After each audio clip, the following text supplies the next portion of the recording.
Breaking news from the United States. The federal government has officially gone into a partial shutdown.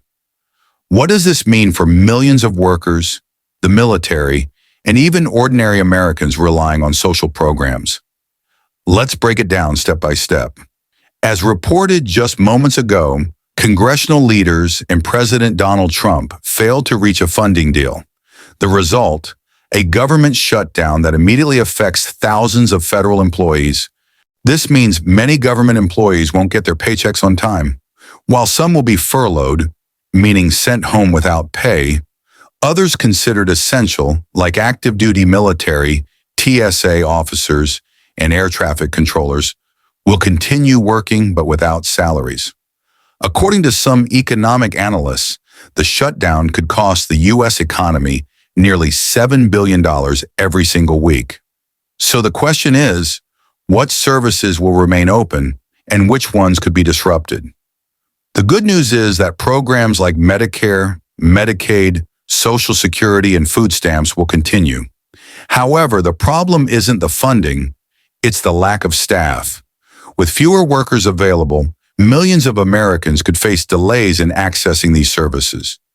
Now let's talk politics. Why did this shutdown even happen? Republicans want more time to negotiate and pass what they call a clean continuing resolution, basically a short-term funding extension. Democrats, however, are refusing. They argue that without guarantees on healthcare credits and protection of previously approved funds, they won't agree. Unfortunately, both sides are refusing to back down.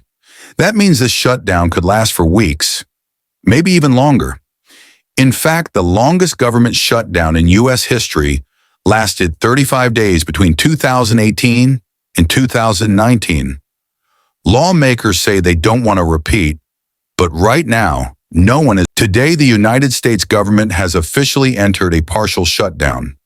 This comes after President Donald Trump and congressional leaders failed to reach a deal on a short-term funding bill that could have kept the government running.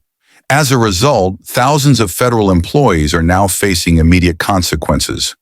Some have been furloughed, meaning they will not work or get paid, while others, deemed essential, will continue working without pay. These include active duty military service members, law enforcement officers, border patrol agents, air traffic controllers, and TSA officers. Economists estimate that each week of shutdown could cost the U.S. economy nearly $7 billion. For many federal workers, the impact will be felt directly in their wallets.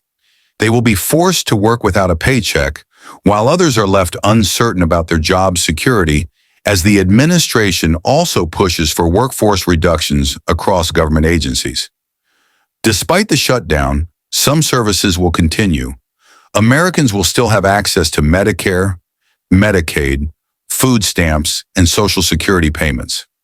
However, delays are expected in services that require direct communication with government employees as staffing shortages grow more severe.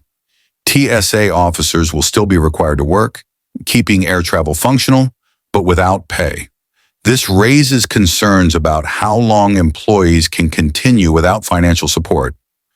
The root cause of this shutdown lies in political disagreements between Republicans and Democrats. Republicans are pushing for a temporary funding extension, known as a continuing resolution, to keep spending at current levels until a long-term deal can be reached. Democrats, however, argue that they cannot continue to delay negotiations without securing certain guarantees. They want healthcare credits renewed before they expire, to prevent millions of Americans from facing higher premiums under the Affordable Care Act. They also want to prevent the president from reclaiming previously allocated funds, a process known as rescissions. This standoff has left the government in a state of paralysis. Many lawmakers admit that both sides are unwilling to compromise for now, which could lead to a prolonged shutdown. The last time the U.S. faced such a crisis was in 2018, which became the longest shutdown in American history, lasting 35 days. That shutdown caused significant disruption for federal workers and the broader economy, And experts fear history could repeat itself if an agreement is not reached soon. For now, the nation waits as political leaders debate behind closed doors, while ordinary government employees